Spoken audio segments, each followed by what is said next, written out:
Good evening. It's good to see everybody who's with us this evening as we turn our Bibles to Philippians in chapter 4. Again, I want to encourage everyone who's interested in our class on Tuesday to come. This Tuesday will be another emphasis on door knocking, so we'll focus on some door knocking techniques on Tuesday, and then we'll get into how to study our Bibles with other people. And so if you can make it at that time, that'd be a great, wonderful time.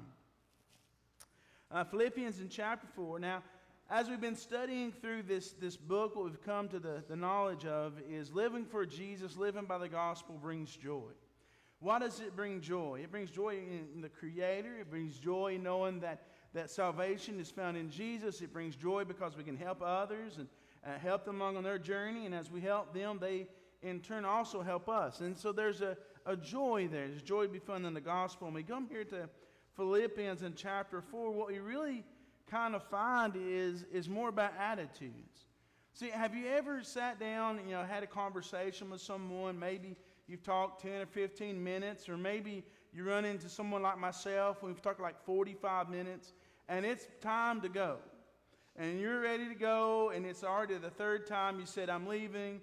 And then right before you go out the door, they grab you and say, I really need to tell you this. Well, I've been standing here for an hour, and why couldn't you tell me this an hour ago? Well, what Paul does is he kind of does that at the end of the epistles. He gives some really final thoughts. He wants to grab, and normally it has to do with actions. But here in Philippians 4, it really has to do with attitudes. Has attitudes. And when we think about attitudes, so why does he want us to focus on how we ought to be living? And you say, because our attitude dictates our behavior. Just think about this. If I gave you green eggs and ham on a plate, are you just going to munch that right up and say, that's the best stuff I've ever eaten? Well, if you knew I had food coloring, you might would try it. But what if I told you, no, they came off the farm this way? You might be a little leery. Why? Because you have this notion, you have an attitude toward green eggs and green ham, right? If it doesn't look right or doesn't smell right, it's not right. And so when we think about our attitude dictating behavior, we look at our lives as Christians and say sometimes we need to make sure our attitude matches what Scripture says we ought to have. That way our behavior can follow suit. So let's notice Philippians in chapter 4. We're going to look in some of these attitudes that Paul is laying out. He says this, starting in verse 1. He says, Therefore, my beloved and longed for brethren, my joy and crown, so stand fast in the Lord, beloved. I implore Euodia and implore Syntyche to be of the same mind in the Lord. And I urge you also, true companion, help these women who labored with me in the gospel, with Clement also, and the rest of my fellow workers whose names are in the book of life. What we have here, this attitude we have is be unified. Be unified. Be of the same mind. Have you ever sat and thought about this? Have you ever sat down and had friends that were fighting and trying to get you in the middle of whatever this argument was? And maybe it's not friends. Maybe you've come home from work and your loving son has your loving wife, or your loving son has your loving husband, and they're having this argument, and you just walked in from work. And all of a sudden they kind of grab you and try to pull you in. Who's right? They want you to take sides. Why would they want you to take sides? Because obviously if you take their side, the other one's outnumbered and they have to be right. But when you start thinking about that, just that idea, if we're always picking sides against one another, how are we going to help each other through the hard times? If we can't trust each other through the simple times, how are we going to trust each other through the really hard times? It's really hard to do that. Almost impossible. If you think about if we keep odds with each other, if we're not walking together with each other, then it's really hard to help each other get from this place to that place. We used to play a game. We used to play a game when I was at church camp. It would be nighttime. Of course, that's when all the best games are played, at night when it's dark. And we would go into the gym and we'd turn off all the lights. And we'd blindfold most of the people. So they're in the dark, they're blindfolded, and the only people could see were angels or devils. That's what we called them. And of course, you don't know who an angel is, and you don't know who the devil is, but they come up walking to you because they have lights, and they walk up to you and try to convince you to go with them. And if it's your best friend, you're like, oh, they would never lead me the wrong way, and they're laughing the whole time or taking you the wrong way. So when we start thinking about being divided and not being united, if we're divided, we'll listen to anybody. But if we're together in Jesus, who are we listening to? See, that's the important piece. See, Paul talks about this again in Ephesians chapter 4. Notice how he says it. Ephesians 4, we're going to start in verse 1. He says, I, therefore, the prisoner of the Lord, beseech you to walk worthy of the calling with which you are called. Now, the idea with walk in Ephesians isn't using your legs to get from this place to that place. That's not it. It's manner of life. It's manner of life. Let your manner of life be worthy of your calling. Well, how are we called? We're called by the gospel. We already looked at that in 1 Thessalonians chapter 1 a couple weeks ago. And the idea is our life ought to reflect that we know what the gospel teaches. That we should know what the gospel teaches. It reflects that.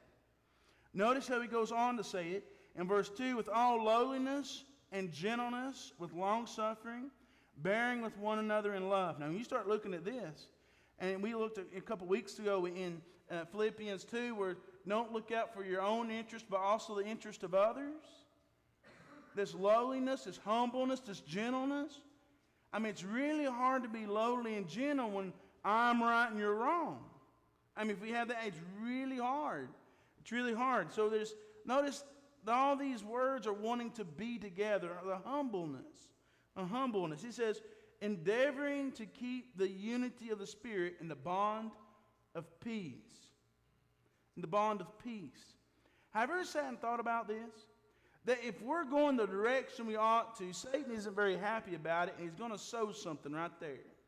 He's going to put some kind of seed of doubt or some seed of discouragement, or there'll be a situation we just will not agree upon. And he'll put it right there, and he'll sit back, and if we allow it, what happens? It'll bloom, it'll blossom, it'll be right there, and we're divided. Why do people plant hedges between two house rows? If you really want to look over there, you can see the person on the other side, but why is it there? It's just to keep someone separated. That's just a bush. That's all it is, a bush. But we use it as a barrier. What would happen if we were unified and not allow things to separate us, not allow things to get us a fussing and a fighting? I mean, really, what would really happen in our homes if you went home and said, look, I trust you with my whole heart, and the other one looked at you and said, I trust you with my whole heart? What do you think life is going to be like? Well, we sit back and look at each other, I don't trust you at all. No one says, I don't trust you at all. What's life going to be like? And it's not going to be heavenly, I put it that way. It's really hard to be heavenly if you don't trust the person you're living with. Because there's always something going on. But if you truly trust them and you're together in that mind, this is our lives and this is where we're going, what does it look like? What happens in the congregation? The same type of thing. See, Solomon talks about this in Ecclesiastes in chapter 4. As you turn our Bibles there to Ecclesiastes 4, there's a togetherness that he is describing.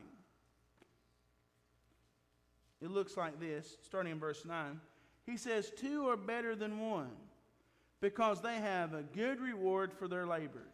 For if they fall, one will lift up his companion. But woe to him who is alone when he falls, for he has no one to help him up. And if 2 lie down together, they will keep warm. But how can one be warm alone? Though one may be overpowered by another, 2 can withstand him. And a threefold cord is not quickly broken. And the idea really looks like this. If we just try to go life out on our own, have some kind of cavalier, we're out on our own, we're just living life, don't really trust in anybody. And we might even say, I don't need the church, I'm going to live for Jesus by myself. So I've heard people say that. I'm like, well, that's interesting. When Jesus sent people out, how did he send them? He sent them out by pairs, at least by pairs. You see the Apostle Paul, he goes out with Barnabas, and who's with him? With John Mark. And then he starts picking up Luke. He's with him. Why do you think Paul is picking up all these companions? Second missionary journey, he goes with Silas. Him and Silas go out. It is not very long before he picks up who? Timothy. And then Luke's with him again. I don't know where Luke comes from. He just shows up. He just starts saying we. See, it's a unification. It's together. Together. You remember what Paul said about Timothy? In chapter 3, I have no one like-minded. Now look at that. That serves me as a son with his father. The idea with unity is we can do so much good with unity. But I put it this way. What if I was standing outside that door? I was standing there blocking you in, and one person tried to push me out. I mean, just imagine the smallest one in here. They're pushing on that door, and I'm not budging. What are you going to need to happen? Well, you need to get a couple people to go push on the door so get me out of the way. See, that's what happens. But you only do that if you are unified. If we're not unified, we'll stand at the same door. I'll be there holding it shut because I'm big enough to be able to stand in front of it and keep it shut.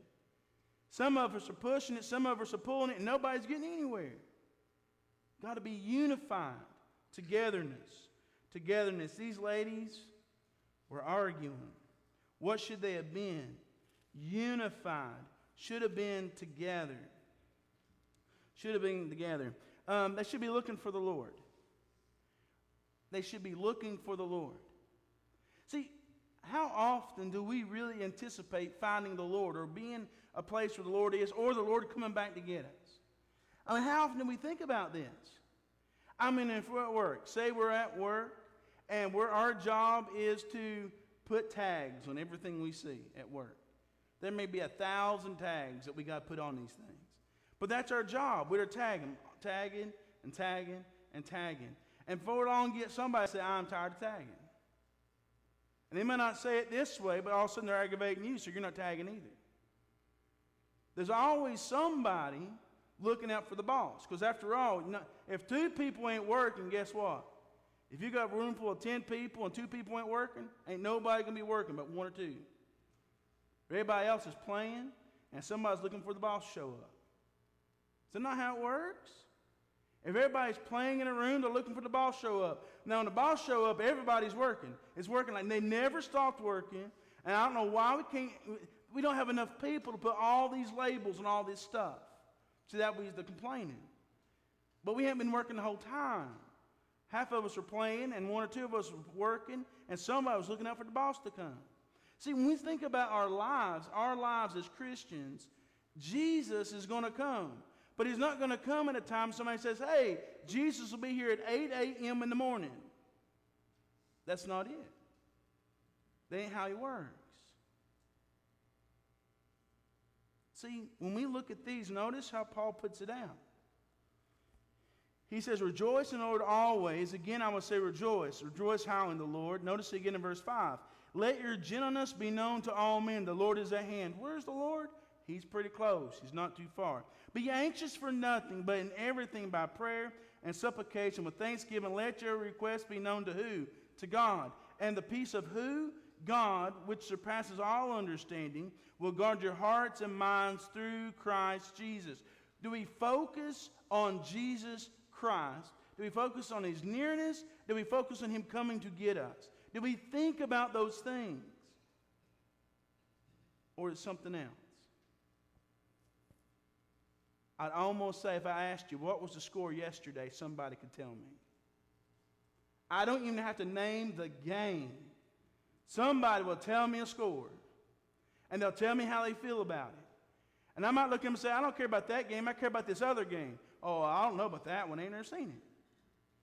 See, think about it. What's the score like? What happened today? What's the weather tonight? What's the weather supposed to be in the morning? When is it raining again? When's it going to be sunny again? You know, somebody has the answers to those questions. Why? We took time to know the answer to those questions. And we're ready. We're ready, are we not? It's going to rain. I got an umbrella in the car. Now, I've never understood why I carry an umbrella in the car. You know why I don't understand we carry an umbrella in the car? Because the only umbrella you have in the car and it's raining, there's a thunderstorm, how are you getting to your house, from your house to your car? You're going to be soaking wet every time. And then if you have it in there and you leave it in the car, you go into the store because it quit raining, second wave comes through every time. Where's your umbrella? It's in the car. I was ready for the rain. I just didn't have it on me. Now think about it. The very mention of it. Mention snow. And there's no bread or milk anywhere. None. Think about it. We get ready for stuff. How often do we look for Jesus? How often do we look for Jesus? See, that's a question we have to answer, something to look at. Notice Psalm 145. Psalm 145. Here David is speaking. David is speaking about all the goodness of God and how God has been with him and how God will continue to be with him. But not only with him, notice what he goes on to say. We're in Psalm 145, starting in verse 17. He says, "The Lord is righteous in all his ways, gracious in all his works. The Lord is near to all who call upon him, to all who call upon him in truth. He will fulfill the desire of those who fear him, and he will hear their cry and save them." Now notice the things we look at this. How far away is God? He's near to those who listen to the truth. He's not too far away. In fact, if you look on down, the Lord preserves all those who love him. Now notice that. He takes care of those who love him. I'm going through a really hard time. Could you imagine what life would be like without God around? You're going through a really hard time, but yet God is around. God is near. Could you imagine trying to be at a place where God was not and what time would look like? See, but this isn't the only person that talks about it. Peter talks about it in 1 Peter Chapter 3.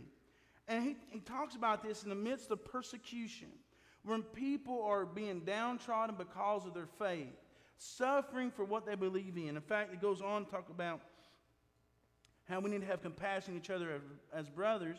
And notice in verse 10 and how he goes on to describe this. He says, "For he who would love life and see good days, let him refrain his tongue from evil and his lips from speaking deceit." Well, so how do I do that, Peter?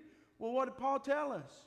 Rejoice in the Lord always. Again, I say, rejoice. How often do we find things to be happy about in situations that we find ourselves in?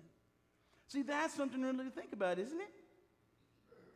How often do we complain about people or situations, and we talk about how bad this person is and how terrible they've treated us and how wrong they've done us? And how about we sit back and say, "Well, there was that one time they did something good for me." Let that be how we understand that person or that situation.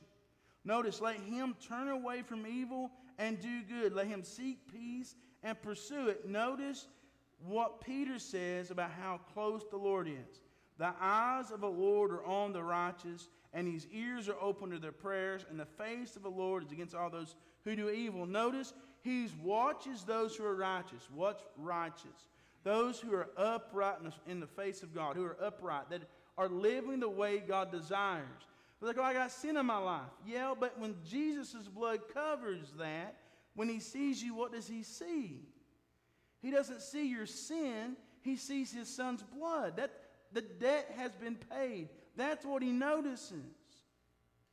And he even wants to hear what you have to say. He listens to your prayers. It is at the end of 1 Peter, when 1 Peter chapter 5, and it's in verse...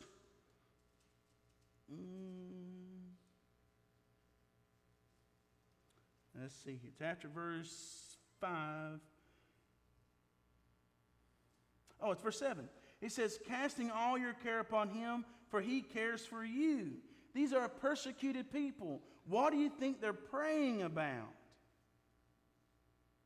The persecution, their troubles in life. Cast that on Jesus because Jesus cares for you. Now think about it this way. Go back to Philippians in chapter 4. We look in Philippians 4, notice what Paul is telling them to pray about. In verse 6 he says, be anxious for nothing. The word's nothing. The word is anxious. You ever have anxiety over stuff like not having enough, or something is coming up, or something that just terrifies you? Now, it's not just talking about spiritual things here. Be anxious for nothing, but in everything by prayer and supplication with thanksgiving, let your requests be known to God. You're going through a hard time, still pray about it. God hasn't left you. And there may be something you need to learn to endure through this. And so he tells us to pray, and we're going to pray for peace. Peace through difficult times. And he can give it. Why? Because he's not that far off. Verse 5, let your gentleness be known to all men. Think about it. Patience, meekness. When people talk about us, what do they say about us? How do they know us? Do they know us as an impatient person? Impetuous, like Peter, got to say something, got to get it out there? Or something that's gentle? Something that's gentle. He goes on. And he goes on to talk about being meditating, be thinking, be talking to yourself about certain things. Notice he puts this in verse 8. It says, finally, brethren, whatever things are true, whatever things are noble, whatever things are just, whatever things are pure, whatever things are lovely, whatever things are of good report, if there's any virtue and if there's anything praiseworthy, meditate on these things. Now notice what he's talking about here. True and noble and just, pure, lovely. Think about those things. Why? Why would we need to think about those things? Because we have Proverbs 23:7. So as a man thinks in his heart, so is he. When you look at that, what Solomon is warning is not to eat bread with misers. Why? Because you'll vomit up all your good words.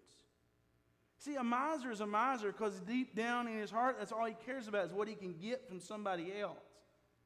And any good word that is said is wasted. It's no good because he doesn't care about those things. So the things that he focuses on changes him. What does it say about you? The things you focus on changes you. It's like this. Imagine I gave you a piece of paper.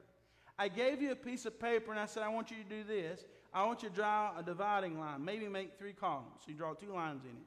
In the first column, I want you to answer, how did you draw near to God today? How did you draw to God this week? What have you done to draw nearer to God? What have you done? Second column, how have you messed up this week? Tell me some things where you really dropped the ball in your spiritual life this week. Write them down.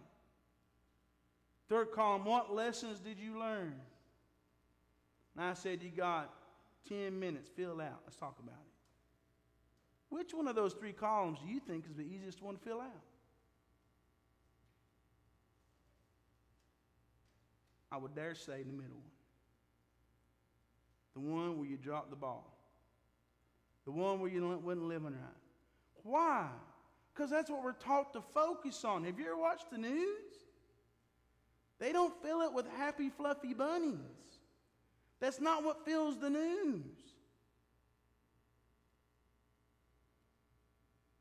When you answer questions on a test, do you focus on the ones you get right or on the ones you got wrong?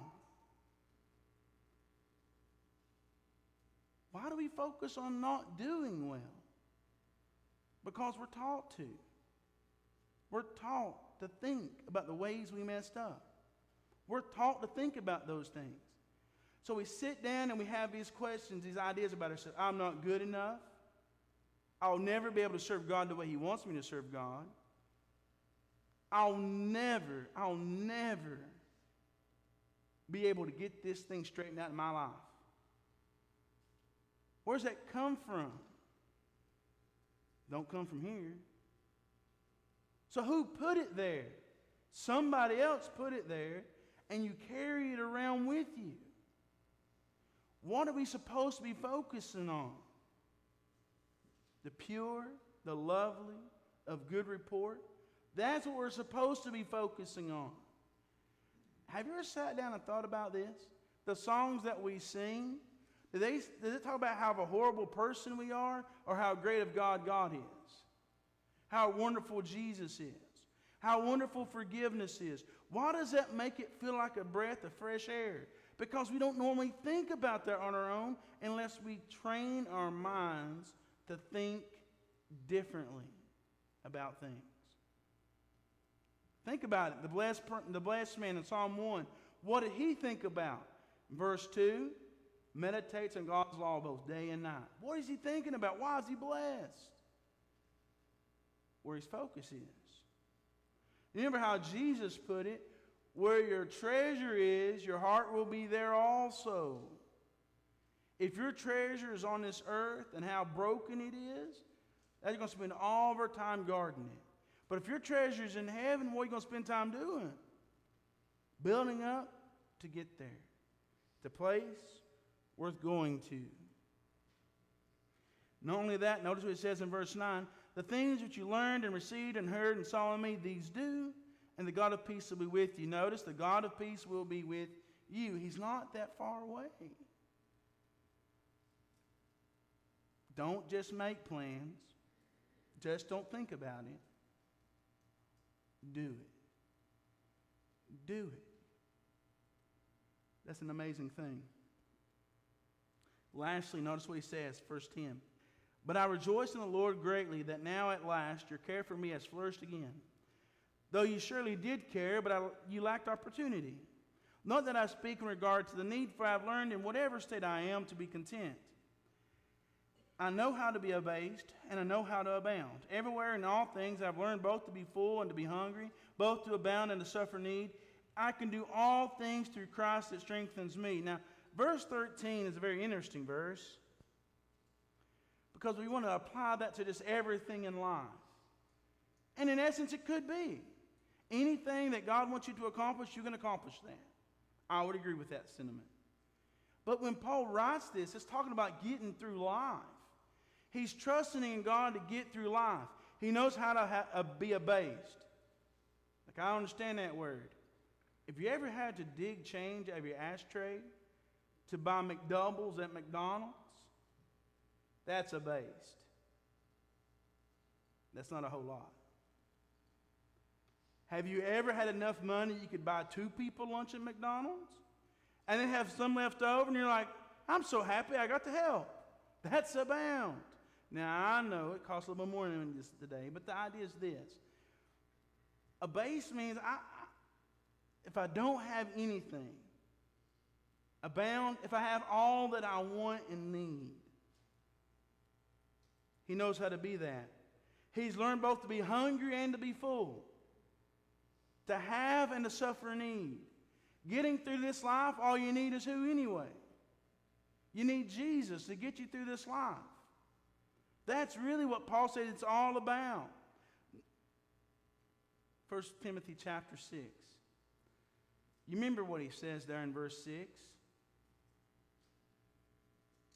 Let's look there and read it. 1 Timothy 6:6. He says this, now godliness with contentment is great gain. Now notice that. If you're one of those highlighting, circling people, godliness with contentment is great gain.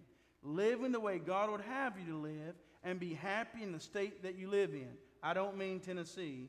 I mean your state of affairs. See, that's the deal. Living life the way God would have you live life and be content where you are is great gain. Does that mean you can never do better? He doesn't say that. All it says is be content. You know, it's interesting. People make fun of those on Facebook who shares their dinners and shares their vacations. Shares all the happy things in life. Have you ever sat and thought about it this way? That might be the only happy moments they have in a week. That might be the only thing they would consider good happen to them in all the whole month. And they just want you to be happy for them. Because they got to do something they finally were happy doing.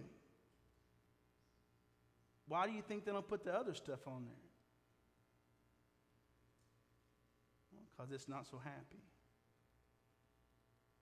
Godliness with contentment is great gain. Notice what it says this way in verse 7. It says, for the love of money. It doesn't say money. It doesn't say money. It doesn't say money is the root of all evil. That's not it. It says the love of money is the root of all evil. It doesn't mean you have money. You could just want money.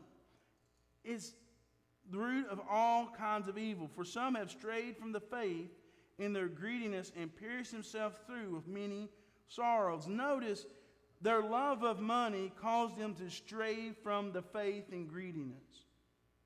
Which one do you think we'd rather have? See, pierce themselves through with many sorrows. Have you ever asked anybody who has possessions how they got them? How easy it was? I will tell you, managing Wendy's, I made some money. I was miserable. Why? Because people made it that way. We'll be honest. Miserable.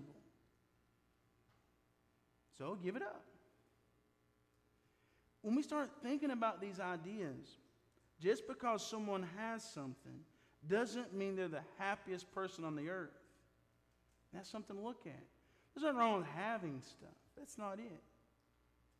But notice, it's the desire to make the gain, the effort put into it, sometimes bring great sorrows. Especially when they sit back at the end of life and say, you know, what could have life been like if I wasn't this way? What would have life been like if I wasn't this way? So when you think about this idea of being content, nobody looks back on their deathbed and says, I sure wish I didn't just have enough. But you know, I've heard people, and you've heard them too, that they're in a place they're afraid they're not going to come back from. They say, I sure wish I would have done more. I wish I would have served more. I wish I would have appreciated more. I wish I would have given a little bit more. I wish I'd have honored God more. See, that's what we hear. That's what we hear. Be content. Be content. Paul was happy for the gift. He really was. But he's happy just following Jesus. Contentment with godliness. Great gain. The joy that Philippians talks about is a joy of having life with God in it. God in it. Not blaming God, not shaking our fist at God, not cursing God, not asking God all the time why, but honoring God as God. And somebody took the opportunity to let you know who He was. Be unified. Don't let the devil separate you. Don't let him get a foothold. Be unified. Honor Him. Be ready. You know, I find it interesting. I often make a joke. It says, you know, one day I want to be a song leader. And they go, well, why do you want to be a song leader? You can lead a song anytime you want to. Yeah, because when a song leader says turn it to 475, you turn there. And he says the invitation song's 924, that's what we sing. When somebody says, hey, you need to make sure you turn your ringer down when they make the announcements, I hear buzzing. And I'll even tell you I heard a couple doors lock. And that cracked me up. I hate to say it. But be ready. Jesus is going to come back. Be ready. Let other people know. Be a thinking type person, but don't let it stop there. Put it in action. And be content. Doesn't mean you can't do better. I'm not saying that. But be happy with the things that you're able to have. Honor God through that. Today, what is your life like? There's joy in serving Jesus, but you got to give yourself to Him. And don't hold back. Are you serving Jesus today? If not, why not? If you believe that Jesus is the Christ, you want to tell people He's the Christ, you want to repent of your past sins and live a new life, put them on in baptism, have those sins washed away. Live a life that honors God. We think about our lives, what does your life look like if you put Jesus on? Is it one that you're proud of?